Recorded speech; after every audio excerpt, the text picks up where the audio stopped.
പ്രാർത്ഥിച്ചു. ഹല്ലേലൂയ. പരിശുദ്ധനെ സ്വർഗീയ പിതാവേ, ഞങ്ങള് ദൈവത്തിന്റെ മാറ്റമില്ലാത്ത വചനത്തിന്റെ അടുക്കിലേക്ക് കടന്നു വരുന്നു. ഞങ്ങളുടെ ഹൃദയദൃഷ്ടി പ്രകാശിപ്പിക്കണമേ എന്ന് കേൾക്കപ്പെടുന്ന വചനം മനസ്സിലാകുവാൻ, വെളിപ്പെടുവാൻ, അതിൽ ദൈവത്തിന്റെ പരിശുദ്ധാത്മാവ് യഥാത്മാവിൽ എഴുതിയോ അത് ആത്മാവിൽ തന്നെ വെളിപ്പെട്ട് കിട്ടുവാൻ ഇന്ന് രാത്രിയിൽ അവിടുന്ന് ഞങ്ങളെ സഹായിക്കണമേ. കേൾക്കുന്ന വചനം ഞങ്ങളുടെ ഹൃദയങ്ങളിൽ പകരണമേ. അത് ഹൃദയത്തിൽ ഏറ്റെടുത്ത് അത് ജീവിതത്തിൽ പ്രവർത്തികമാക്കുവാൻ ഇന്ന് രാത്രി ഞങ്ങളെ ശക്തിപ്പെടുത്തണമേ. പ്രാർത്ഥന കേട്ടിരിക്കുക. സ്തോത്രം യേശു ക്രിസ്തുവിന്റെ നാമത്തിൽ തന്നെ. ഹല്ലേലൂയ. ദൈവത്തിന്റെ അതിപരിശുദ്ധമായ നാമം വാഴ്ത്തപ്പെടുമാറാകട്ടെ. നമ്മൾ റോമാലേഖന പഠനത്തിന്റെ 2-ാം അധ്യായത്തിലാണല്ലോ ആയിരിക്കുന്നത്. കഴിഞ്ഞ ആഴ്ചയിൽ നമ്മൾ അതിന്റെ 1 മുതൽ 16 വരെയുള്ള വാക്യങ്ങൾ ചിന്തിച്ച് പഠിച്ച് ആരംഭിച്ചു. 2-ാമത്തെ വാക്യത്തിൽ നാം വായിക്കുന്നത്, അവൻ ഓരോരുത്തന് അവനവന്റെ പ്രവൃത്തിക്ക് തക്ക പ്രതിഫലം, പ്രവൃത്തിക്ക് തക്ക പകരം ചെയ്യും. നമുക്ക് ഓരോരുത്തർക്കും നമ്മുടെ പ്രവൃത്തിക്ക് തക്ക പകരം ചെയ്യും എന്ന് പറഞ്ഞിട്ട് എന്താണ് അപ്പസ്തോലൻ പ്രവൃത്തി എന്നതുകൊണ്ട് ഉദ്ദേശിക്കുന്നതെന്ന് നമ്മൾ കഴിഞ്ഞ ആഴ്ചയിൽ ചിന്തിക്കുവാനായിട്ട് ശ്രമിച്ചു. ഈ നമ്മുടെ പ്രവൃത്തിയുടെ അടിസ്ഥാനത്തിൽ 7-8 വാക്യങ്ങളിൽ അപ്പസ്തോലൻ 2 ജീവിത അവസാനത്തെ കുറിച്ച് പറയുകയാണ്. 7-ാമത്തെ വാക്യത്തിൽ പറയുന്നു, നല്ല പ്രവൃത്തിക്ക് വേണ്ടുന്ന സ്ഥിരത പൂണ്ട് തേജസ്സും മാനവും അക്ഷയതയും അന്വേഷിക്കുന്നവർക്ക് നിത്യജീവൻ.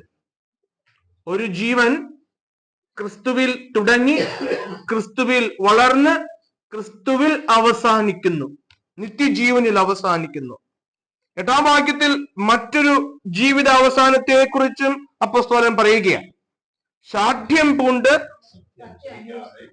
സത്യമനുസരിക്കാതെ അനീതി അനുസരിക്കുന്നവർക്ക് കോപവും ക്രോധവും കൊടുക്കും. ഒരു ജീവിതം നിത്യജീവനിൽ വന്നു നിൽക്കുമ്പോൾ മറ്റൊരു ജീവിതം നിത്യ നരകത്തിൽ വന്നു നിൽക്കുകയാണ്. ഹല്ലേലൂയ. ദൈവത്തിന്റെ കോപത്തിന്റെ കീഴിൽ, ക്രോധത്തിന്റെ കീഴിൽ വന്നു നിൽക്കുകയാണ്. എന്നിട്ട് നമ്മൾ ആ വാക്യത്തെ ഒന്ന് വിശകലനം ചെയ്ത് ചിന്തിച്ചപ്പോൾ ഞാൻ പറഞ്ഞു, പ്രവൃത്തി എന്നത് കൊണ്ട് അപ്പോസ്തലൻ ഇവിടെ അർത്ഥമാക്കുന്നത് നാം നമ്മുടെ ജീവിതത്തിൽ എന്തന്വേഷിക്കുന്നു എന്നുള്ളതിനെ അടിസ്ഥാനപ്പെടുത്തിയാണ്. 7-ാം വാക്യത്തിൽ പറയുക, നിങ്ങൾ ദൈവത്തിന്റെ മാനവും തേജസ്സും അക്ഷയതയുമാണ് അന്വേഷിക്കുന്നതെങ്കിൽ നിങ്ങളുടെ പ്രവൃത്തികൾ ആ നിലയിലുള്ളതായിരിക്കും.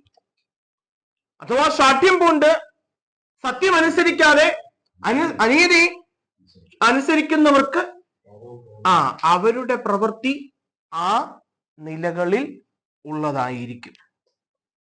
ഹല്ലേലൂയ. നാം എന്ത് അന്വേഷിക്കുന്നു എന്നതിന്റെ അടിസ്ഥാനത്തിലാണ് നമ്മുടെ പ്രവൃത്തികൾ ഇരിക്കുന്നത്.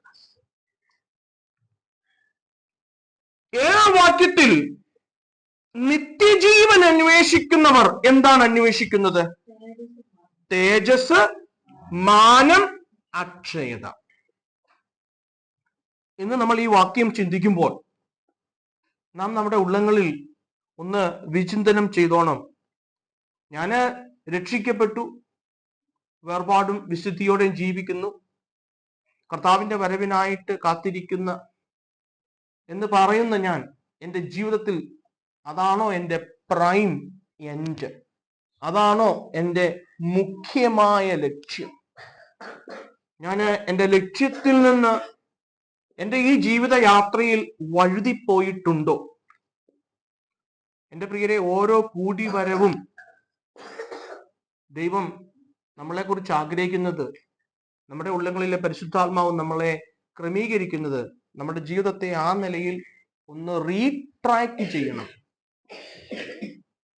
പണ്ട് കപ്പിത്താന്മാര് ഈ പുതിയ ടെക്നോളജി ഒന്നും ഇല്ലാതിരുന്ന കാലങ്ങളിൽ എല്ലാ ദിവസവും പ്രഭാതത്തിൽ അവർ എഴുന്നേറ്റ് വടക്ക് നോക്കി യന്ത്രം വെച്ചിട്ട് ദിശ ശരിയാണോ എന്ന് നോക്കും. കാരണം കാറ്റിലും കോളിലും തിരമാലകളിലും പെട്ട് തുടങ്ങിയ ഒരു ദിശയിൽ കൂടി തന്നെയാണോ ഈ കപ്പൽ ഓടുന്നത് എന്നവർ കൺഫേം ചെയ്യും. ക്രിസ്തീയ ജീവിതവും ഇങ്ങനെ തന്നെ ആയിരിക്കണം. കാരണം ദുഷ്ടകാലമാണ്. ഈ അന്ത്യകാലത്ത് ഈ ലോകത്തിൽ നാം ജീവിക്കുമ്പോൾ നാം അറിയാതെ നമ്മുടെ ദിശ വഴുതി പോകുവാൻ ചാൻസ് ഉണ്ട്. ഹല്ലേലൂയ. ഓരോ ദിവസവും നമ്മൾ അത് ശ്രദ്ധിച്ചോണം. ഞാൻ ആ അന്വേഷണത്തിലാണോ, നിത്യതയ്ക്കായിട്ടുള്ള യാത്രയിലാണോ ഞാൻ? ഇവിടെ പറയുകയാ, ഒന്നാമത് നീ ആ യാത്രയിലാണെങ്കിൽ നീ അന്വേഷിക്കുന്നത് തേജസ് ആയിരിക്കും. എന്താ തേജസ്? മോശെ പറയുക, യഹോവയായ ദൈവത്തിന്റെ തേജസ് വെളിപ്പെട്ടു. ഹല്ലേലൂയ. തേജസ് എന്നതുകൊണ്ട് ഉദ്ദേശിക്കുന്നത് നമ്മൾ ദൈവത്തെയാണോ അന്വേഷിക്കുന്നത്? ഈ എപ്പിസോഡിൽ തന്നെ 5-ാം അധ്യായത്തിലേക്ക് വരുമ്പോൾ അതിന്റെ 2-ാം വാക്യത്തിൽ നാം വായിക്കുന്നത്, 5:2 വായിക്കുന്നത്, നാം നിൽക്കുന്ന ഈ കൃപയിലേക്ക് നാം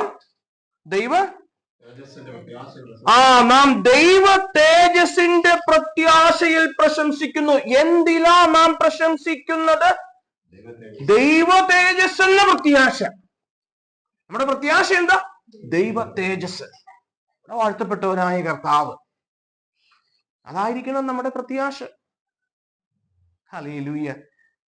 3 അധ്യായം കൂടെ അങ്ങ് മാറുമ്പോൾ 8-ാം അധ്യായത്തിലേക്ക് വരുമ്പോൾ 8-ന്റെ 18-ാം വാക്യത്തിൽ വായിക്കുന്നു, നമ്മിൽ വെളിപ്പെടുവാനുള്ള തേജസ് വിചാരിച്ചാൽ ഈ കാലത്തിലെ കഷ്ടങ്ങൾ സാരമില്ല എന്ന് ഞാൻ എണ്ണുന്നു. അപ്പോസ്തല പ്രവർത്തികൾ നാം വായിക്കുകയാ, അനേക കഷ്ടങ്ങളിൽ കൂടെ കടന്ന് നാം ദൈവരാജ്യത്തിൽ പ്രവേശിക്കുന്നു. കഷ്ടമുണ്ട്. ഈ കഷ്ടതയുടെ നടുവിലും എനിക്ക് വെളിപ്പെടുവാനിരിക്കുന്ന ഒരു തേജസ് ഉണ്ട്. എന്റെ പ്രിയരെ, ഈ പ്രത്യാശയുള്ളവർക്ക് ഈ ഭൂമിയിൽ ഏത് സാഹചര്യത്തിലും സന്തോഷത്തോടെ സമാധാനത്തോടെ ജീവിക്കാൻ പറ്റും. ഹല്ലേലൂയ. പരദേശി മോക്ഷയാത്ര എന്ന പുസ്തകം എഴുതിയ ജോൺ ബെനിയൻ തന്റെ ജീവിത ചരിത്രത്തിൽ കഥയിലെ പ്രകാരം, എനിക്ക് ഏതാനും 3, 4, 5, 6 മക്കളുണ്ടായിരുന്നു. അതിലൊരു കൊച്ചിന്റെ കണ്ണും ഇല്ലായിരുന്നു, ബ്ലൈൻഡ് ആയിരുന്നു. താന് ജയിലിൽ കിടക്കുമ്പോൾ പട്ടിണി, ആഹാരമില്ല, ദാരിദ്ര്യം. അപ്പൊ അതിനകത്ത് എന്നെ വളരെ ടച്ച് ചെയ്തൊരു ഭാഗം ഗ്രന്ഥകാരൻ എഴുതുന്നുണ്ട്. ക്രിസ്തുവേശുവിലുള്ള എന്റെ പ്രത്യാശയാണ് എന്നെ ഈ കഷ്ടതയുടെ, എന്നെ ഈ പ്രതികൂലത്തിന്റെ നടുവിൽ നിർത്തുന്നത്. ഹല്ലേലൂയ. ക്രിസ്തുവേശുവിലുള്ള പ്രത്യാശ. ഹല്ലേലൂയ. എന്റെ പ്രിയരെ, ഈ ഒരു പ്രത്യാശ നമ്മൾ വളർന്നു വരണം. ഈ പ്രത്യാശയിൽ നമ്മൾ വേരൂന്നണം. ഹല്ലേലൂയ. നമ്മൾ വെളിപ്പെടുവാനുള്ള തേജസ്. ഹല്ലേലൂയ. അതായത് നമ്മള് ദൈവത്തിന്റെ സാന്നിധ്യത്തിലേക്ക് പോവുകയാണ്. നാം ദൈവ തേജസ് അന്വേഷിക്കുന്നു എന്ന് പറയുമ്പോൾ നാം ദൈവത്തിന്റെ സാന്നിധ്യം അന്വേഷിക്കുന്നു. ഈ അന്വേഷണത്തിലാണോ നാം ഈ അന്വേഷണത്തിലാണെങ്കിൽ എന്റെ ജീവിതം, എന്റെ ജീവിതത്തിന്റെ പ്രവൃത്തി, എന്റെ ചിന്തകൾ, വാക്കുകൾ ആ നിലയിലായിരിക്കും, ആ റൂട്ടിലായിരിക്കും. ഹല്ലേലൂയ. ഞാൻ പറയുമ്പോൾ നമ്മൾ സ്വയം ഒന്ന് വിചിന്തനം ചെയ്തോണം, ഞാൻ അങ്ങനെയാണോ? രണ്ടാമത് അപ്പോസ്തലൻ രണ്ടാമത്തെ വാക്ക് തേജസ്സും മാനവും. ഞാൻ ആരാനുള്ള അംഗീകാരമാണ് എന്റെ ജീവിതത്തിൽ അന്വേഷിക്കുന്നത്? മനുഷ്യൻ എന്നെ മാനിക്കണമെന്നാണോ? മനുഷ്യൻ എന്നെ അംഗീകരിക്കണമെന്നാണോ? അതോ ദൈവത്താലുള്ള മാനമാണോ ഞാൻ അന്വേഷിക്കുന്നത്? ഹല്ലേലൂയ. ദൈവത്താലുള്ള സാക്ഷ്യം എനിക്ക് ലഭിക്കണം എന്റെ ജീവിതത്തിൽ. Do we have that? Desire. Hallelujah. മനുഷ്യൻ എന്നെ എന്ത് പറഞ്ഞോട്ടെ, കർത്താവ് പറഞ്ഞ എന്താ? ഹല്ലേലൂയ. എന്നേക്കാൾ അധികമായി മനുഷ്യനെയോ സ്നേഹിതന്മാരെയോ മക്കളെയോ മാതാപിതാക്കന്മാരെയോ സ്നേഹിക്കുന്നവർക്ക് ഹല്ലേലൂയ. നമ്മുടെ ജീവിതത്തിൽ നമ്മൾ എന്താ, നമ്മൾ ആര് നമ്മളെ അംഗീകരിക്കണം? നമ്മളൊരു കോംപ്രമൈസ്ഡ് ആയിട്ടുള്ള ക്രിസ്ത്യൻ ലൈഫ് അല്ല പ്രിയരെ ദൈവം ആഗ്രഹിക്കുന്നത്. ഞാൻ കോംപ്രമൈസ്ഡ് ആയിട്ടുള്ള ക്രിസ്ത്യൻ ലൈഫ് അല്ല എന്ന് പറയുമ്പോൾ നമ്മുടെ ജീവിതത്തിൽ നമ്മൾ വീഴാം, നമ്മുടെ ജീവിതത്തിൽ വീഴ്ചകൾ ഉണ്ടാകാം, നമ്മൾ ചില സ്ഥലങ്ങളിലൊക്കെ തോറ്റുപോയെന്ന് വരാം. ഹല്ലേലൂയ. പക്ഷേ എന്നിന്റെ ഉള്ളിൽ വസിക്കുന്നത് നാം കൃപയ്ക്കധീനർ, കൃപയ്ക്ക് ദാസന്മാരാ നാം. കൃപയ്ക്ക് ദാസന്മാരാണെങ്കിൽ വീണടത്തുനിന്ന് എഴുന്നേൽക്കും. ഹല്ലേലൂയ. ഹല്ലേലൂയ. എന്റെ ജോലി സ്ഥലത്ത്, കുടുംബത്തിൽ, എന്റെ സുഹൃത്ത് ബന്ധങ്ങളില്, എന്റെ കൂട്ടുകാരുടെ ഇടയില്, എന്റെ കമ്മ്യൂണിക്കേഷനില്, എന്റെ സുഹൃത്ത് വലയങ്ങളില് ഞാൻ എന്റെ ക്രിസ്തീയ ജീവിതത്തെ കോംപ്രമൈസ് ചെയ്യുന്നുണ്ടോ? ഉണ്ടെങ്കിൽ അന്വേഷണത്തിന്റെ എവിടെയോ പാളിച്ചു പറ്റിയിട്ടുണ്ട്. ഹല്ലേലൂയ. എന്റെ ജീവിതത്തിൽ ഞാൻ എന്തന്വേഷിക്കുന്നു? എനിക്ക് ദൈവത്താലുള്ള സാക്ഷ്യം വേണം. മനുഷ്യൻ എന്നെ എന്തെങ്കിലും പറഞ്ഞോട്ടെ. ഹല്ലേലൂയ. മൂന്നാമത് തേജസ്, മാനം, അക്ഷയത. അക്ഷയത എന്ന് വെച്ചാൽ എന്താ? തീർന്നു പോകാത്ത എന്നേക്കും നിലനിൽക്കുന്ന സന്തോഷമാണോ ഞാൻ അന്വേഷിക്കുന്നത്? എന്നേക്കും നിലനിൽക്കുന്ന സന്തോഷം ആർക്കാ നമ്മുടെ ജീവിതത്തിൽ തരാൻ പറ്റുന്നത്? നമ്മുടെ കർത്താവിന് മാത്രം. കർത്താവിന്റെ സന്നിധിയിൽ മാത്രമേ എന്നേക്കും നിലനിൽക്കുന്ന സന്തോഷം ലഭിക്കുകയുള്ളൂ. ഹല്ലേലൂയ. നമ്മൾ ആ ഒരു ഇമ്മോർട്ടാലിറ്റി ആണോ നാം അന്വേഷിക്കുന്നത്? തേജസ്, മാനം, അക്ഷയത. ഹല്ലേലൂയ. ഇവിടെയൊക്കെ ഞാൻ എന്നെ കോംപ്രമൈസ് ചെയ്താണോ എന്റെ ജീവിതത്തിൽ ഞാൻ പോകുന്നത്? ഹല്ലേലൂയ. ഇതൊക്കെയാണ് ഞാൻ എന്റെ ജീവിതത്തിൽ അന്വേഷിക്കുന്നത്. പക്ഷെ ഈ അന്വേഷണത്തിനൊരു പ്രത്യേകതയുണ്ട്. അത് ആ വാക്യത്തിന്റെ ആദ്യമുണ്ട്. നല്ല പ്രവൃത്തിക്ക് വേണ്ടുന്ന സ്ഥിരതമുണ്ട്. ഹല്ലേലൂയ. ഒരു ശരിയായ ദൈവമകനാണ് എങ്കിൽ, ശരിക്കും ക്രിസ്തുവേശുവിൽ നാം വീണ്ടും ജനിച്ച ഒരു വ്യക്തിയാണെങ്കിൽ നമ്മുടെ അന്വേഷണത്തിന് സ്ഥിരത കാണും, കൺസിസ്റ്റൻസി ഉണ്ടായിരിക്കും. ക്രിസ്തീയ ജീവിതത്തില് വളരെ ഇമ്പോർട്ടന്റ് ആയിട്ടുള്ള ഒരു കാര്യമാണ് സ്ഥിരത, കൺസിസ്റ്റൻസി വേണം. നമ്മുടെ ക്രിസ്തീയ ജീവിതത്തിന്, നമ്മുടെ ആത്മീയ ജീവിതത്തിന്, നമ്മുടെ പ്രാർത്ഥനയില്, നമ്മുടെ വചന പഠനത്തില്, വചന വായനയില്, നമ്മുടെ സഹോദരങ്ങളുമായിട്ടുള്ള ഇടപെടൽ, ഇതെല്ലാം സ്ഥിരത ഉണ്ടായിരിക്കും. ഹല്ലേലൂയ. എബ്രായ ലേഖനം 3:14 എന്താ വായിക്കുന്നത്? എബ്രായ ലേഖനം 3:14 എന്ന് വായിക്കാം. ഹീബ്രൂസ് 3:14.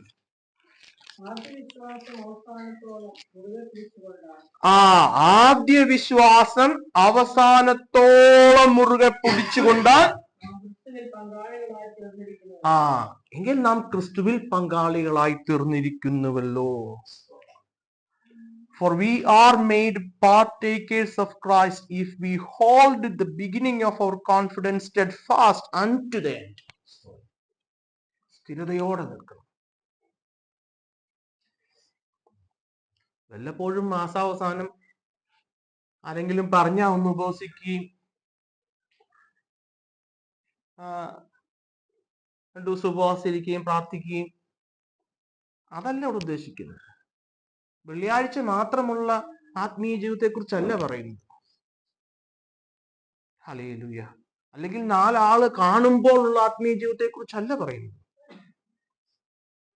മറ്റുള്ളവർ എന്തു പറയും എന്ന് ചിന്തിച്ച് നമ്മൾ ക്രമീകരിക്കുന്ന ആത്മീയ ജീവിതത്തെ കുറിച്ചല്ല അപ്പോസ്തലനോട് പറയുന്നത്. അതല്ല സ്ഥിരതയുള്ള, steadfast love, steadfastness in our life.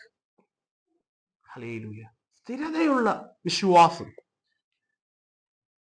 മറ്റുള്ളവർ കാണുമ്പോഴും കാണാത്തപ്പോഴും എന്നെ കാണുന്ന ദൈവം ഉണ്ടെന്നുള്ള ബോധ്യത്തിൽ ജീവിക്കുന്നു. അത്ര ഇമ്പോർട്ടന്റ് ആണെന്നറിയോ? ഹല്ലേലൂയ. താഴോട്ട് വരുമ്പോൾ അപ്പോസ്തലൻ പറയാം, നിങ്ങളുടെ രഹസ്യ പാപങ്ങളെ എണ്ണി ന്യായം വിധിക്കുന്നവൻ. 16 വാക്യത്തിലേക്ക് വരുമ്പോഴുണ്ട്. ഹല്ലേലൂയ.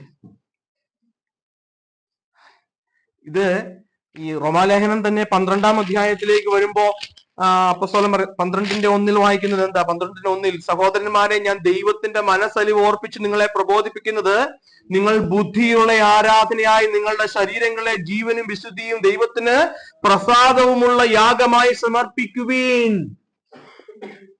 1-2 ദിവസം സമർപ്പിക്കുന്ന കാര്യമല്ല. until the last breath.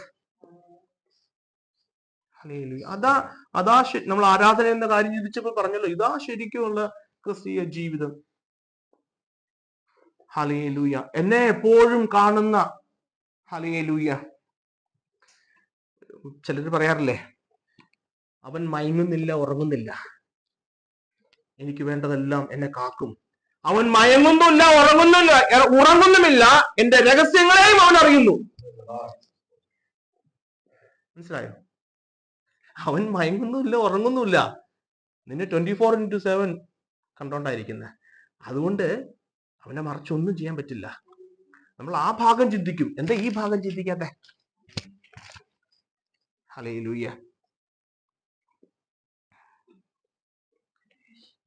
അപ്പോ ഇവരാ നിത്യജീവനിലേക്ക് കടക്കുന്നവർ.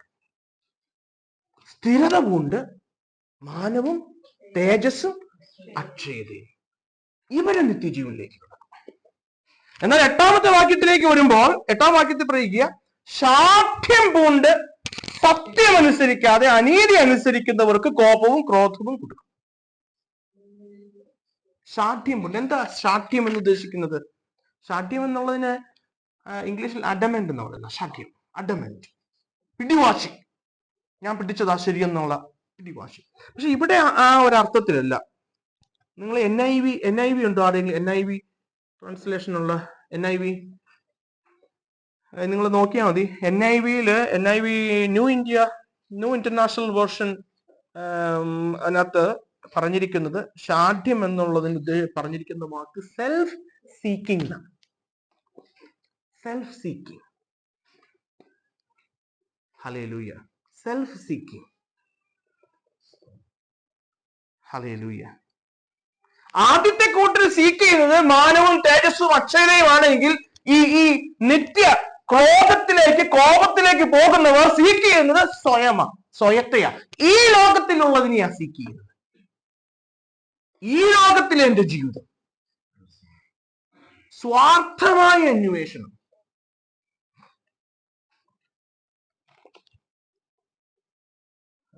എന്റെ പ്രിയരെ, നമ്മുടെ ഈ ലോകത്തിലെ ജീവിതത്തിന് വേണ്ടി മാത്രം നമ്മുടെ ക്രിസ്തീയ ജീവിതത്തെ ഉപയോഗിക്കുന്നു, അല്ലെങ്കിൽ ക്രിസ്തീയ ജീവിതത്തെ കർത്താവിന്റെ അടുക്കിലേക്ക് വരുന്നുവെങ്കിൽ, ഞാൻ മനസ്സിലാക്കുന്നത് അവർക്ക് വചനം മനസ്സിലായിട്ടില്ല എന്നുള്ളത്. ഹല്ലേലൂയ.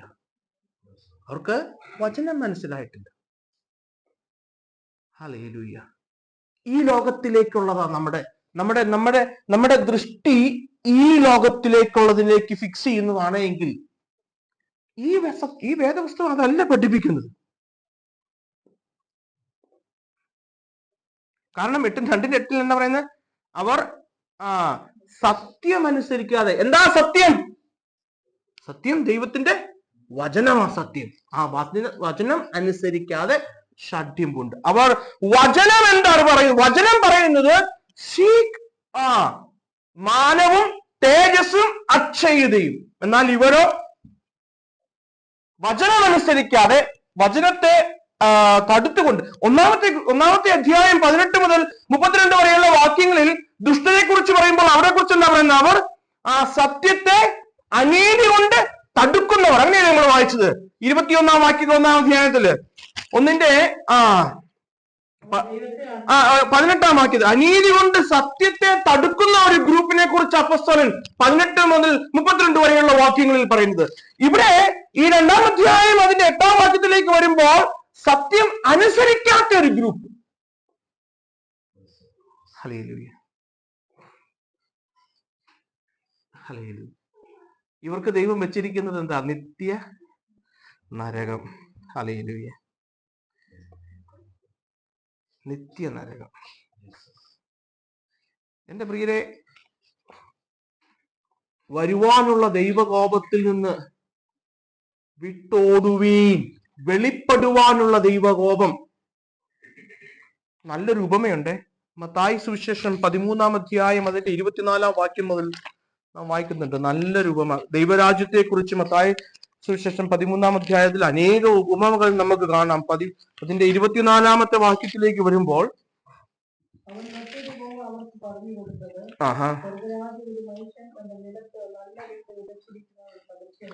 നല്ല വിത്ത് വിതച്ചതിനോട് സദൃശ്യമാകുന്നു. തുടർന്ന് ദാസന്മാർ ഉറങ്ങിയപ്പോൾ, ദാസന്മാർ നല്ല വിത്ത് വിതച്ചു, എന്നിട്ട് ദാസന്മാർ ഉറങ്ങിയപ്പോൾ ശത്രു വന്ന് കള വിതച്ചു പോയി കളഞ്ഞു. ഞാറ് വളർന്നു കതിരായപ്പോൾ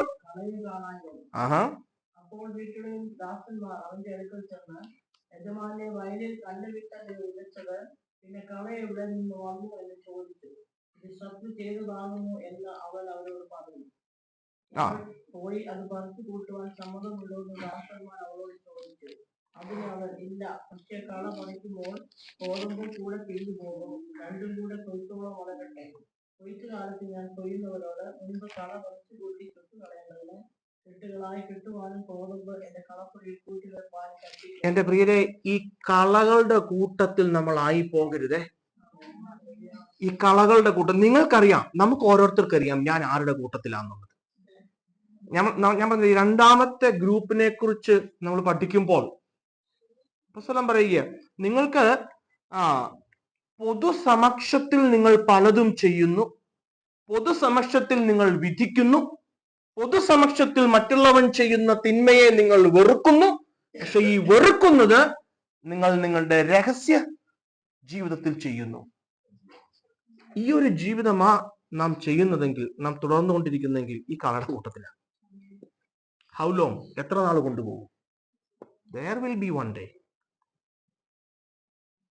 ഒരവസാന ദിവസം തരും. യജമാനൻ പറയാ വളർന്നോട്ടെ വളർന്നോട്ടെ, പക്ഷെ അവസാനം പിഴുതു കറിഞ്ഞു തീർക്കളയും. ഹല്ലേലൂയ. സഭയെ മറയ്ക്കാം, കുടുംബത്തെ മറയ്ക്കാം, പങ്കാളിയെ മറയ്ക്കാം, മക്കളെ, സഹോദരങ്ങളെ, ഫ്രണ്ട്സിനെ മറയ്ക്കാം. പക്ഷെ അഗ്നിജ്വാലയ്ക്കൊത്ത കണ്ണുള്ളവൻ നമ്മളെ കാണുന്നുണ്ട്. അവനെ മറയ്ക്കാൻ പറ്റില്ല എന്റെ പ്രിയരെ, തീർച്ചയായിട്ടും. ഹല്ലേലൂയ.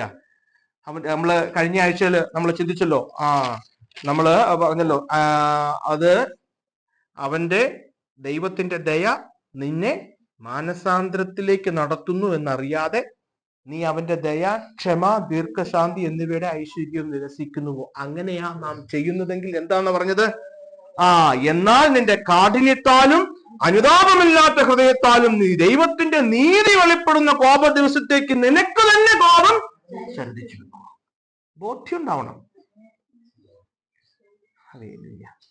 ഈ ഒരു ബോധ്യം നമ്മുടെ ഉള്ളിൽ ഉണ്ടാവണം.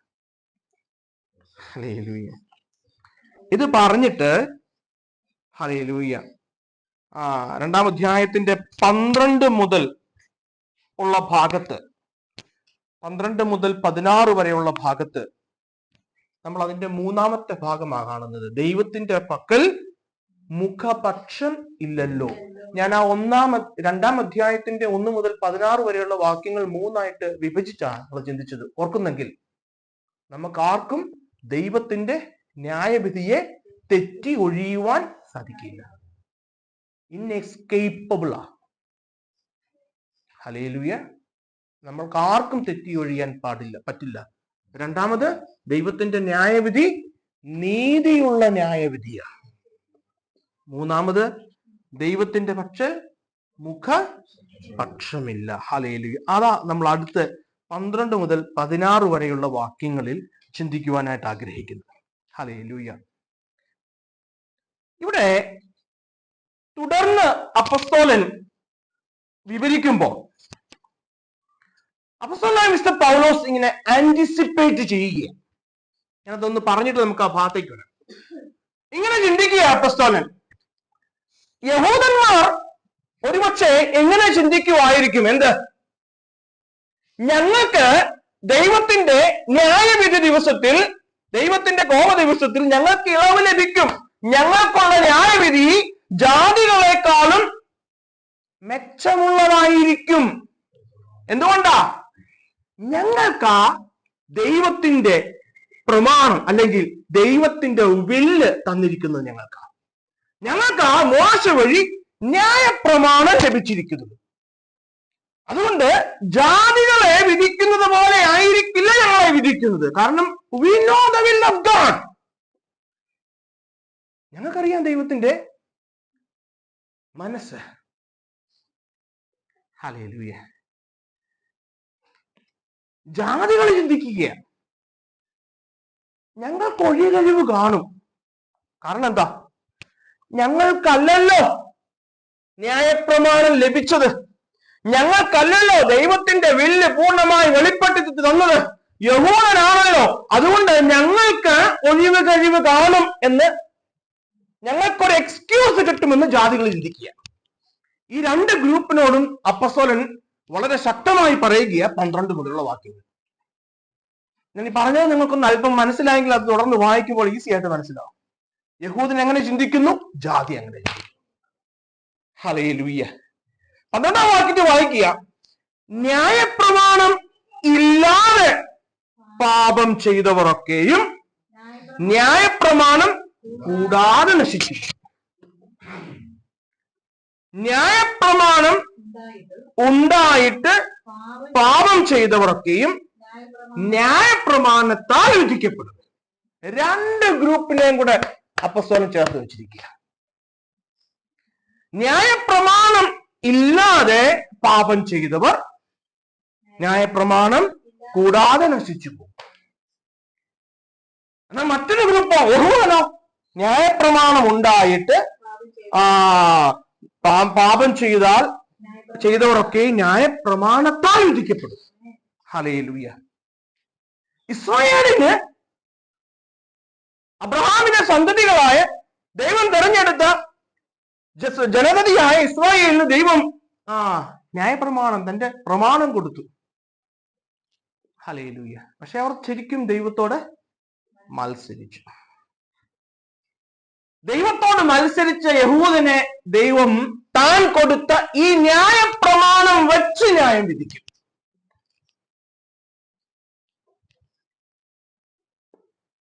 ഹല്ലേലൂയ. എനിക്ക് തോന്നുന്നത്, ഞാൻ ചോദിക്കട്ടെ, ഇന്ന് ഈ കൂട്ടായ്മയിൽ ഇരിക്കുന്നവർ, നമ്മുടെ കരങ്ങളിൽ ഈ വേദപുസ്തകം നിന്നിട്ടുണ്ട്. ഞാനിപ്പോ നിങ്ങളോട് ഈ വചനത്തിൽ നിന്ന് സംസാരിക്കുന്നു. നമ്മൾ പല സ്ഥലങ്ങളിൽ നിന്ന്, പല പല മേഖലകളിൽ നിന്ന്, പല സോഴ്സിൽ നിന്ന് ഈ ദൈവവചനം നമ്മൾ ദിനംതോറും ശ്രദ്ധിച്ചുകൊണ്ടിരിക്കുന്നു, പഠിച്ചുകൊണ്ടിരിക്കുന്നു. ഹല്ലേലൂയ. നമ്മളുമായിട്ടൊന്ന് കമ്പയർ ചെയ്യുകയാണെങ്കിൽ, ഇതൊന്നും കേൾക്കാത്ത ഈ ദേശത്തുള്ളവർക്ക് എനിക്ക് തോന്നുന്നത് അവർക്കുള്ളതിനേക്കാളും ശക്തമായ ന്യായവിധി നമുക്കായിരിക്കും. ഹല്ലേലൂയ. അതെങ്ങനെ പറയാൻ പറ്റും ബ്രദറെ? നമുക്ക് മത്തായിയുടെ സുവിശേഷത്തിൽ അതിനോട് ചേർന്ന് പോകുന്നൊരു വാക്യമുണ്ട്. മത്തായി സുവിശേഷം 11-ാം അധ്യായം അതിന്റെ 20 മുതൽ 24 വരെയുള്ള വാക്യങ്ങളിൽ ഒന്ന് നോക്കിയാൽ, 11-ന്റെ 20-24. പിന്നെ അവൻ തന്റെ വീര്യപ്രവൃത്തികൾ നിശ്ചലം നടന്ന പട്ടണങ്ങൾ മാനസാന്തരപ്പെടാൻ അവയെ ശാസിച്ചു തുടങ്ങി. കോരസീനെ നിനക്ക് ഹാ കഷ്ടം, ബേത്സയിദേ നിനക്ക് ഹാ കഷ്ടം. നിങ്ങളിൽ നടന്ന വീര്യപ്രവൃത്തികൾ സോരിലും സീദോനിലും നടന്നിരുന്നുവെങ്കിൽ അവർ പണ്ട് തന്നെ രക്തത്തിലും വെണ്ണീറിലും മാനസാന്തരപ്പെടുമായിരുന്നു. മനസ്സിലായ വാക്യം? കോരസീനെ, ബേത്സയിദേ നിങ്ങൾക്ക് ഹാ കഷ്ടം. നിങ്ങളുടെ ഇടയിൽ നടന്ന വീര്യപ്രവൃത്തികളും അത്ഭുതങ്ങളും സോറിലും സീദോനിലും നടന്നിരുന്നെങ്കിൽ അവരെന്നെ മാനസാന്തരപ്പെട്ട് പശ്ചാത്തപിച്ച് വെണ്ണീറെടുത്ത് മനം തിരിഞ്ഞേനെയായിരുന്നു. അങ്ങനെ വെച്ച് നോക്കുമ്പോ എനിക്ക് തോന്നുന്നു നമ്മള് ഹൈലി ആൻസറബിൾ ആ പ്രിയരെ. ഈ വചനം നമ്മുടെ കരങ്ങളെ തന്നിരിക്കുന്നത്.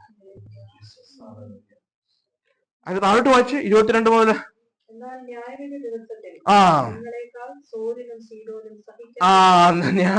ദിവസത്തിൽ നിങ്ങളെക്കാൾ സോരിനും സീതോനും സഹിക്കാവതാകുമെന്ന് ഞാൻ നിങ്ങളോട് പറയുന്നു. കണ്ടോ? താഴോട്ട് വായിച്ച്. അടുത്തൊരു കമ്പാരിസണാ. നീയോ കഫർന്നഹൂമേ, സ്വർഗത്തോളം ഉയർന്നിരിക്കുന്നുവോ, നീ പാതാളം വരെ താണു പോകും. നിന്നിൽ നടന്ന വീര്യപ്രവർത്തികൾ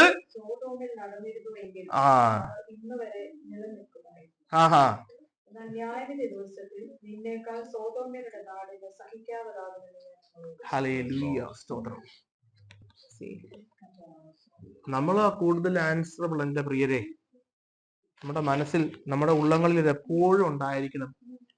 കർത്താവിന്റെ പ്രിയ മക്കൾ, കർത്താവ് സ്നേഹിച്ച് ഒരു യോഗ്യതയുമില്ലാത്തിടത്ത് വിളിച്ച് വേർതിരിച്ചവരാ. എന്നിട്ടും നമ്മൾ മറ്റുള്ളവനെ വിധിച്ച് ആരും കാണുന്നില്ല എന്ന് പറഞ്ഞ് എന്റെ പേഴ്സണൽ ലൈഫിൽ ഞാൻ പാപത്തിൽ രസിച്ച് പൊളച്ച് ജീവിക്കുകയാണെങ്കിൽ കഷ്ടം.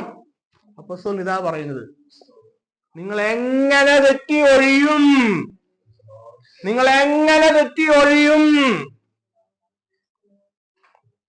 ഞാനിതൊന്നും വിശ്വസിക്കുന്നില്ല ബ്രദറെ, കാര്യമില്ല. നീ വിശ്വസിച്ചാലും ഇല്ലെങ്കിലും ഇതാ സത്യം. ന്യായവിധി ഉണ്ട്.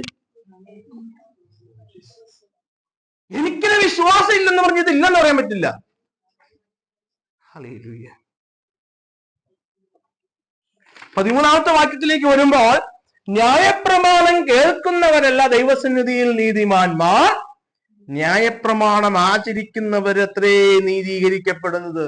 യഹൂദരോട് പറയുക, നിനക്ക് ന്യായപ്രമാണം കിട്ടി, നിനക്ക് ന്യായപ്രമാണം ലഭിച്ചു, കേട്ടോണ്ടിരിക്കുക, നിനക്കറിയാം. നിങ്ങൾ എന്നെ കേൾക്കുന്നു, നമ്മൾ ഒന്നിച്ച് ദൈവവചനം കേൾക്കുന്നു, പല സ്ഥലങ്ങളിൽ നമ്മൾ ദൈവവചനം കേൾക്കുന്നു, ദൈവവചനം വായിക്കുന്നു, ദൈവത്തിന്റെ ആത്മാവ് ഇടപെടുന്നു. പാപത്തിന്റെ മുഖത്ത് വെച്ച് തന്നെ ദൈവത്തിന്റെ ആത്മാവ് ഉള്ളങ്ങളിൽ നമ്മളോട് ഇടപെടുന്നു. ദൈവത്തിന്റെ ആത്മാവിനെ ബൈപ്പാസ് ചെയ്ത് പാപത്തിൽ രസിക്കുന്നു. ഇനി പറയുന്നത് നമുക്ക് ചിന്തിച്ചു നോക്കിയോ, അങ്ങനെയാണോ? എന്റെ പറയും, ഞാൻ ഇതിനെക്കുറിച്ച് എപ്പോഴും പറയാനുള്ള കാരണം, നമ്മുടെ ജീവിതത്തിന്റെ പ്രോബ്ലം നമ്മുടെ പാപ ജീവിതമാണ്. നമ്മുടെ സ്വത്തും സമ്പത്തും, നമ്മുടെ കാറും വീടും. കഴിഞ്ഞ ദിവസം ഒരു പാസ് പറഞ്ഞല്ലേ, 15 വർഷം മാത്രം ഗ്യാരണ്ടി ഉള്ള ഒരു വണ്ടി. ഇന്ത്യയിൽ 15 വർഷമല്ലോ, 15 വർഷം ഇതുവരെ കണ്ടത്, കൂടിപ്പോയ 20 വർഷം. ഒന്ന് കുലുങ്ങിയ ഇടിഞ്ഞു വീഴുന്ന വീടും. ഇതൊക്കെയല്ലേ നമ്മൾ പറയുന്ന കാര്യം. ഒന്ന് കുലുങ്ങിയ ഇടിഞ്ഞു വീഴും, അത്രേ ഉള്ളൂ. ഹല്ലേലൂയ.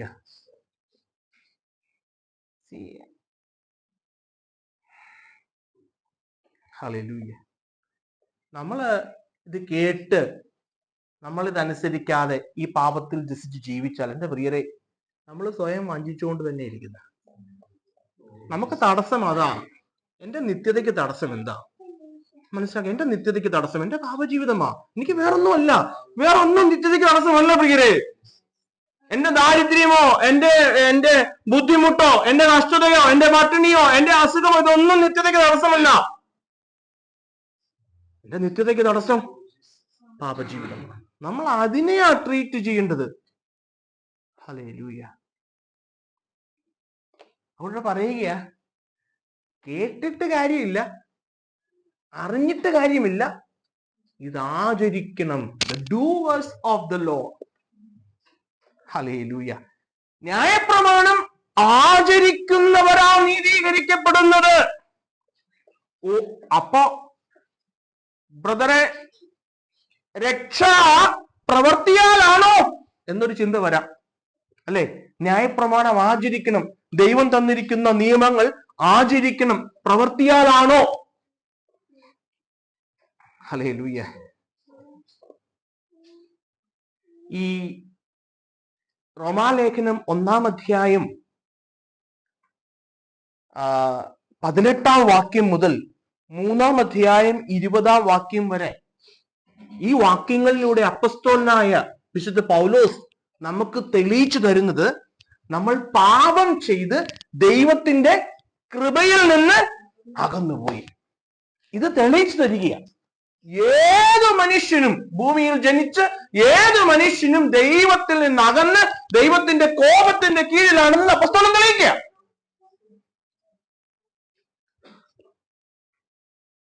എന്നിട്ട് ഇവിടെ വരുമ്പോ അപ്പോസ്തലൻ പറയുകയല്ല നിങ്ങൾക്ക് ദൈവത്തിന്റെ മുൻപിൽ ഒരു റൈറ്റ് സ്റ്റാൻഡിങ്ങിന് പ്രവർത്തിയാലാണ് എന്ന് തെളിയിക്കുകയല്ല ചെയ്യുന്നത്. ഞാൻ കഴിഞ്ഞ ആഴ്ചയിൽ എന്താണ് പ്രവൃത്തി എന്ന് അപ്പോസ്തലൻ ഉദ്ദേശിച്ചത് നമുക്ക് ഒരു വാക്യോട് വായിച്ചാൽ അല്പം നമ്മൾ കാരണം നമുക്കുണ്ടല്ലോ, നമുക്ക് എപ്പോഴും ഉള്ളൊരു ടെൻഡൻസിയാ ക്രിസ്തീയ ജീവിതത്തില് എപ്പോഴും പ്രവൃത്തിയിലേക്ക് നമ്മുടെ ശ്രദ്ധയെ കൊണ്ടുപോവുക. പിശാചിന്റെ ഒരു തന്ത്രമാണ്. ഗലാത്യ സഭകൾക്ക് അങ്ങനെ ഉണ്ടായിരുന്നു. പ്രത്യേകിച്ച് ഗലാത്യ സഭയിലേക്ക് വരുമ്പോൾ അപ്പോസ്തലൻ നഖശിഖാന്തം എതിർക്കുന്നത് ഇതിനെയാണ്. പ്രവൃത്തിയും കൂടെ വേണം. നമുക്കൊന്ന് ചിന്തിച്ചാൽ ശരിയാണല്ലോ, പ്രവൃത്തിയും കൂടെ വേണ്ടേ? ഹല്ലേലൂയ. എഫേസ്യ ലേഖനം 2-ാം അധ്യായം 8-ാം വാക്യം വായിക്കാം. എഫേസ്യ ലേഖനം 2:8. കൃപയാലല്ലോ നിങ്ങൾ വിശ്വാസം മൂലം രക്ഷിക്കപ്പെട്ടിരിക്കുന്നത് ദാനമത്രയാകുന്നു. ആരും വായിച്ചോളൂ.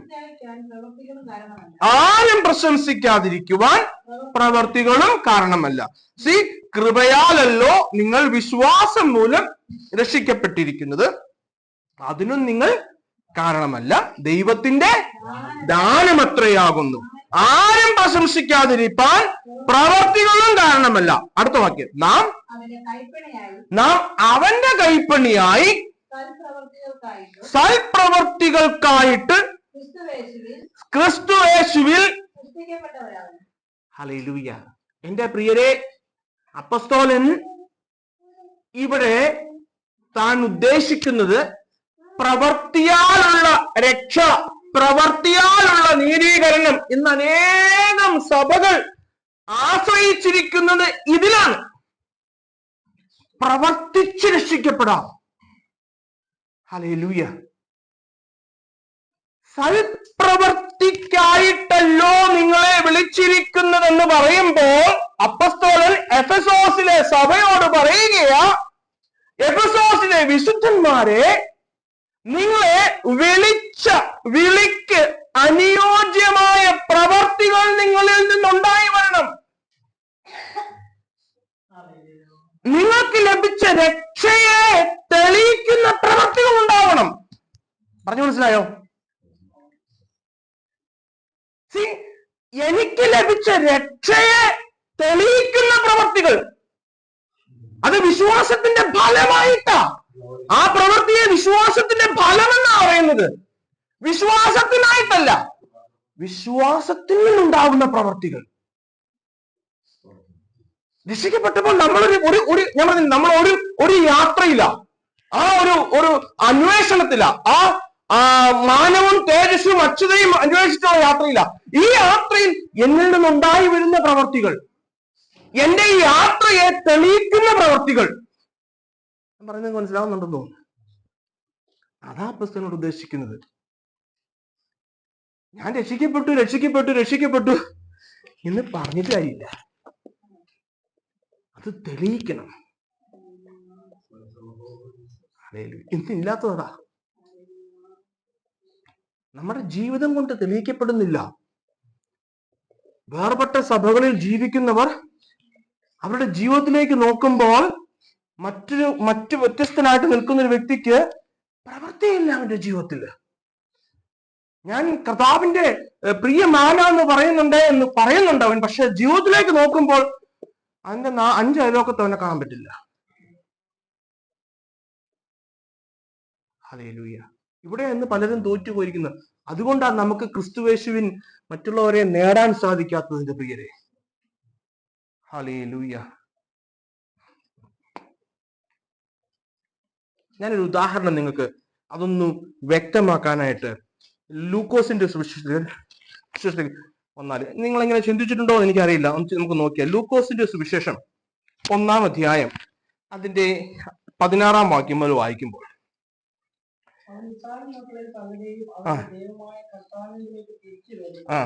അവൻ അപ്പന്മാരുടെ ഹൃദയങ്ങളെ മക്കളിലേക്കും വഴങ്ങാത്തവരെ നീതിമാന്മാരുടെ ബോധത്തിലേക്ക് തിരിച്ചു കൊണ്ട് ഒടുക്കമുള്ളവർ ജനത്തെ കർത്താവിന് വേണ്ടി എടുക്കുവാൻ അവന് മുൻപായി ഏലിയാവിന്റെ ആത്മാവോടും ശക്തിയോടും കൂടെ നടക്കും.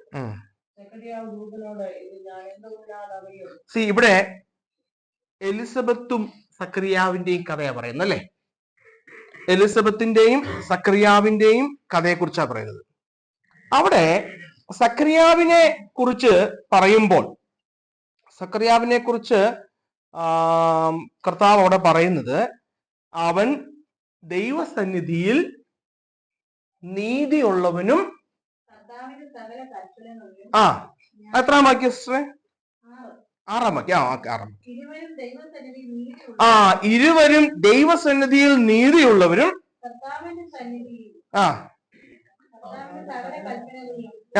ന്യായങ്ങളിലും കുറ്റമില്ലാത്തവരായി നടക്കുന്നവരുമായിരുന്നു. ആരെ കുറിച്ച് പറയുക? സക്കറിയാവിനെ കുറിച്ചും എലിസബത്തിനെ കുറിച്ചും പറയുക. ഞാൻ ചോദിക്കട്ടെ പ്രിയരെ, ഇവരെ കുറിച്ച് പറയുക, ഇവർ ദൈവസന്നിധിയിൽ നീതിയുള്ളവർ, സകല കൽപ്പനകളിലും ന്യായത്തിലും കുറ്റമറ്റവരായി നടക്കുന്നവർ. ഈ സക്കറിയാവ് കുറച്ച് കഴിഞ്ഞ് എന്നാ ചെയ്യാൻ പോവാ? ദൈവത്തിന്റെ സന്നിധിയിൽ നിന്ന് വന്ന ദൂതനെ അവിശ്വസിച്ച് പാപം ചെയ്യാൻ പോവുക അല്ലേ? അല്ലേ? നമ്മൾ അങ്ങനെയല്ലേ കാണുന്നത്? ഇവരെ കുറിച്ച് കർത്താവ് പറഞ്ഞിരിക്കുക, ദൈവസന്നിധിയിൽ നീതിയുള്ളവൻ, ദൈവകൽപ്പന അനുസരിച്ച് നടക്കുന്നവൻ. അപ്പൊ ഈ നടപ്പെന്ന് പറയുന്നത്, ഞാൻ കഴിഞ്ഞ പ്രാവശ്യം പറഞ്ഞല്ലോ, നമ്മുടെ പ്രവൃത്തി എന്ന് പറയുന്നത് നമ്മുടെ ജീവിതത്തിൽ സംഭവിക്കുന്ന 1, 2, 3, 4 കാര്യങ്ങളുടെ അടിസ്ഥാനത്തിലല്ല, the total drift of our life. നമ്മുടെ ജീവിതം ഏത് ദിശയിലേക്ക് പോകുന്നു എന്നതിനെ അടിസ്ഥാനപ്പെടുത്തിയാണ്. ഞാൻ പറയുന്നത് മനസ്സിലാവുന്നുണ്ടോ? ന്യായപ്രമാണം ആചരിക്കുന്നവരത്രേ, ആ ന്യായപ്രമാണം കേൾക്കുന്നവരല്ല. എനിക്കറിയാം അതത്ര കർണരസകരമായിട്ടുള്ള ഒരു മെസ്സേജ് അല്ല, വളരെ കട്ടിയുള്ള മെസ്സേജും വളരെ ശ്രദ്ധയോടെ ഇരുന്നാൽ മാത്രം മനസ്സിലാവുന്ന മെസ്സേജുമാണ്. അതുകൊണ്ട് ശ്രദ്ധയോടെ ഇരിക്കണം. ഞാൻ വേഗം അവസാനിപ്പിക്കാം. ഹല്ലേലൂയ. ന്യായപ്രമാണം കേൾക്കുന്നവരല്ല ആചരിക്കുന്നവരെന്ന് പറയുമ്പോൾ, ന്യായപ്രമാണം പ്രവർത്തിക്കുന്നവരെന്ന് പറയുമ്പോൾ, ഹല്ലേലൂയ, എന്റെ ജീവിതത്തെ ഞാൻ എങ്ങോട്ടാ എയിം ചെയ്തിരിക്കുന്നത്? ഹല്ലേലൂയ. സക്കറിയാവിനെ കുറിച്ച് പറയുക, നീ ദൈവത്തിന്റെ കൃപ ലഭിച്ചവനാ, നീതിയുള്ളവനാ, കൽപ്പനകളിൽ കുറ്റമറ്റവനായി നടക്കുന്നവനാ. എന്ന് വെച്ചാൽ he was perfectly blameless എന്നാണോ? പെർഫെക്റ്റ്ലി ബ്ലെയിംലെസ് എന്നല്ല അവിടെ പറയുന്നത്. അതിനുശേഷം ദൈവസന്നിധി നിൽക്കുന്ന ദൂതനെ അവിശ്വസിക്കാൻ പോകുന്നവന്, അതിനെക്കുറിച്ച് അതിന് മുമ്പ് എഴുതിയിരിക്കുക. ഞങ്ങൾക്ക് പറഞ്ഞ് നിങ്ങൾക്ക് മനസ്സിലാവുന്നുണ്ട് എന്ന് ഞാൻ ഉദ്ദേശിക്കുക. അവൻ ദൈവത്തിൽ വിശ്വസിച്ചു, അതുകൊണ്ട് അവന് ദൈവത്തിന്റെ കൃപ ലഭിച്ചു. എന്റെ പ്രിയരെ, ദൈവം നമ്മളെ കുറിച്ചും ആഗ്രഹിക്കുന്നത് ഇതാ. ഞാനിത് ന്യായപ്രമാണം പ്രവർത്തിക്കുന്നവർ, ന്യായപ്രമാണം ആചരിക്കുന്നവർ എന്നൊക്കെ പറയുമ്പോൾ ആ പ്രവൃത്തി, ആ പർട്ടിക്കുലർ പ്രവൃത്തിയെ ബേസ് ചെയ്തല്ല നമ്മുടെ രക്ഷ. നമ്മുടെ ജീവിതത്തിൽ നാം എന്താണ് അന്വേഷിക്കുന്നത്? ദൈവത്തെ ആണോ അന്വേഷിക്കുന്നത്? അവിടുത്തോടൊപ്പമുള്ള വാസമാണോ ഞാൻ അന്വേഷിക്കുന്നത്? ഹല്ലേലൂയ. അവിടെ പറയുന്നത് ഒന്നുകൂടെ വാക്യം വായിക്കാം. റോമാലേഖനം 2:13-14. ന്യായപ്രമാണം കേൾക്കുന്നവരല്ല ദൈവസന്നിധിയിൽ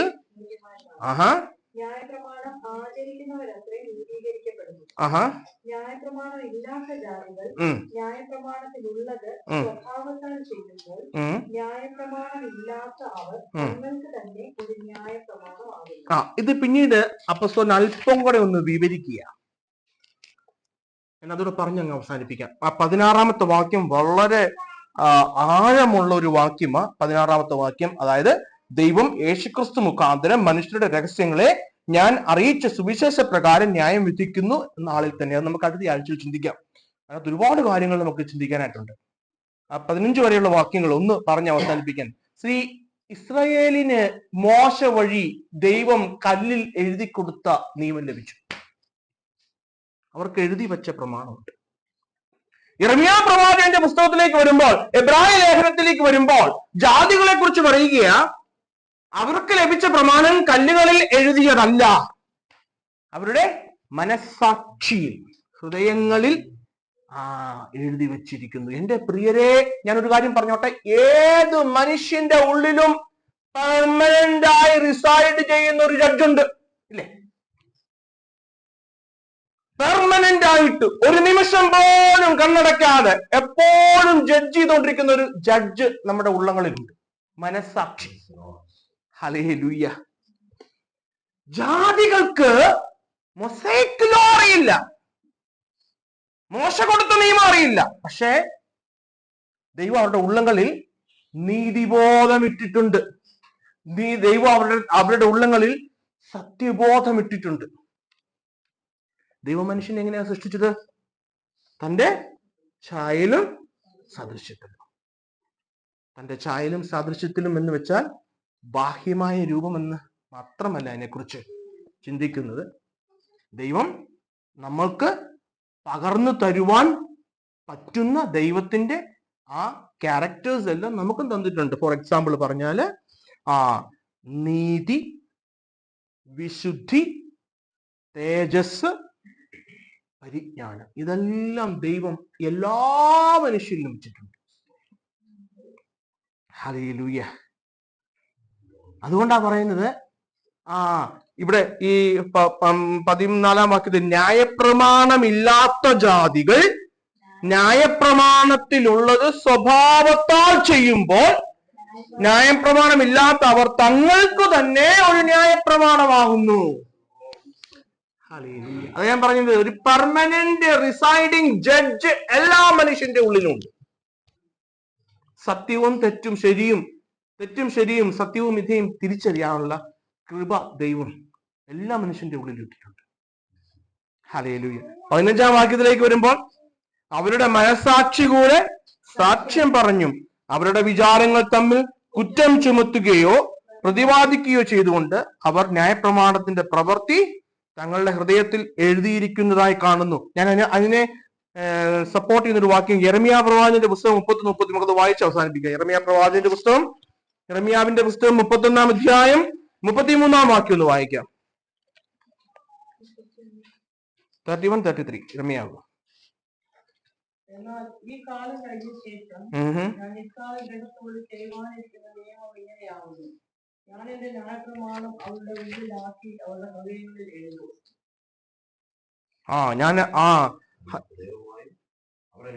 ഞാൻ അവർക്ക് ദൈവമായും അവർ എനിക്ക് ജനമായിരിക്കും. അവരുടെ നമ്മുടെ ഉള്ളിൽ ഹല്ലേലൂയ ഈ ഒരു പ്രമാണം ഏത് വ്യക്തിയുടെ ഉള്ളിലും ഈ പ്രമാണം എഴുതി വെച്ചിട്ടുണ്ട്. ഹല്ലേലൂയ. നമ്മുടെ കണ്ണുകൾ അടയ്ക്കാൻ പ്രിയരെ, നമുക്ക് അതുകൊണ്ട് ഒരു കാരണവശാലും ദൈവത്തിന്റെ ആ അഗ്നിജ്വാലക്കത്ത കണ്ണിനെ തെറ്റി ഒഴിയുവാൻ നമുക്ക് ആർക്കും സാധിക്കത്തില്ല. ഹല്ലേലൂയ. ന്യായവിധി എന്നുള്ളത് അത് ഒരു സത്യമാണ്. ന്യായവിധി എന്നുള്ളത് സുവിശേഷത്തിന്റെ, ബൈബിളിന്റെ, വേദപുസ്തകത്തിന്റെ കാതലായ ഒരു ടീച്ചിങ്ങാ. ഹല്ലേലൂയ. കാതലായി നമ്മളെ പഠിപ്പിക്കുന്ന, ഓർമ്മിപ്പിക്കുന്ന ഒന്നാ ന്യായവിധി എന്നുള്ളത്. എന്റെ പ്രിയരെ, അതുകൊണ്ട് നമുക്കൊന്ന് സ്വയം ഒന്ന് ചിന്തിക്കാം. കർത്താവേ, ഞാൻ ആ കളകളുടെ കൂട്ടത്തിലാണോ അതോ ഗോതമ്പ് മണിയുടെ കൂട്ടത്തിലാണോ? ഇപ്പൊ ഒക്കെ അങ്ങ് വളർന്നങ്ങ് പോകാം, പക്ഷെ കുറെ കഴിയുമ്പോ ഇത് രണ്ടും കൂടെ വേർതിരിക്കും. ഹല്ലേലൂയ. ഞാൻ എന്നെ തന്നെ സ്വയം ചതിച്ചുകൊണ്ട്, വഞ്ചിച്ചുകൊണ്ട് എന്റെ ക്രിസ്തീയ ജീവിതത്തിൽ തുടർന്നുകൊണ്ടിരിക്കുകയാണോ പ്രിയരെ?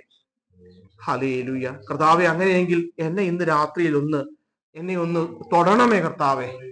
എന്റെ ഉള്ളങ്ങളിൽ ഒരു തീരുമാനത്തിനുള്ള ആത്മാവിനെ അയക്കണേ കർത്താവെ. എന്റെ ഉള്ളങ്ങളിൽ ഒരു തീരുമാനം എടുക്കുവാനുള്ള കൃപ വ്യാപരിപ്പിക്കണമേ കർത്താവെ. എനിക്കൊരു ഉറച്ച തീരുമാനം എടുക്കാനായിട്ട് കർത്താവെ. ഹല്ലേലൂയ. ഇത്രത്തോളം ഞാൻ നടന്ന എന്റെ വഴികളെ വിട്ട് എനിക്കൊരു പുതിയ ചുവട് വെപ്പാനായിട്ട് ഇന്ന് രാത്രിയിൽ അവിടുന്ന് കൃപ തരണമേ എന്ന് നമുക്ക് പ്രാർത്ഥിക്കാം. ഹല്ലേലൂയ. ഹല്ലേലൂയ. നമുക്കൊരു പാട്ടുകൾ പാടി ദൈവത്തെ മഹത്വപ്പെടുത്തി പ്രാർത്ഥിച്ച് അവസാനിപ്പിക്കാം. ഹല്ലേലൂയ. സന്തോഷത്തോടെ ആരാധിക്കാം, എല്ലാവരും ഏകമായി കൂടി സന്തോഷമായി ആരാധിക്കാം. നിങ്ങൾക്കനവൻ വെളിപ്പെടുന്നേ, കർത്തനവൻ വെളിപ്പെടുമേ. യേശുവിൻ നാമം ഈ ഭൂമിയിലെ ഉയർന്നിടാ, അത്ഭുതമേശുവിൻ നാമം ഈ ഭൂമിയിലെ ഉയർത്തിടാ.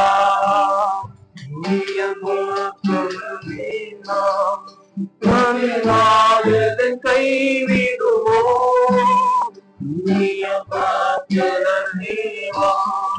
നമ്മെ നായകൻ കൈവിടുമോ?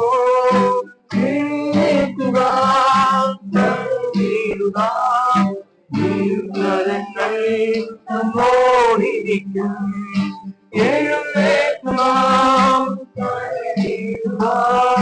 തിരുക്കരങ്ങൾ നമ്മോടിരിക്കും. അത്ഭുതമേശുവിൻ നാമം ഈ ഭൂമിയിലെ ഉയർത്തിടാം, അത്ഭുതമേശുവിൻ നാമം ഈ ഭൂമിയിലെ ഉയർത്തിടാം. ഹല്ലേലൂയ.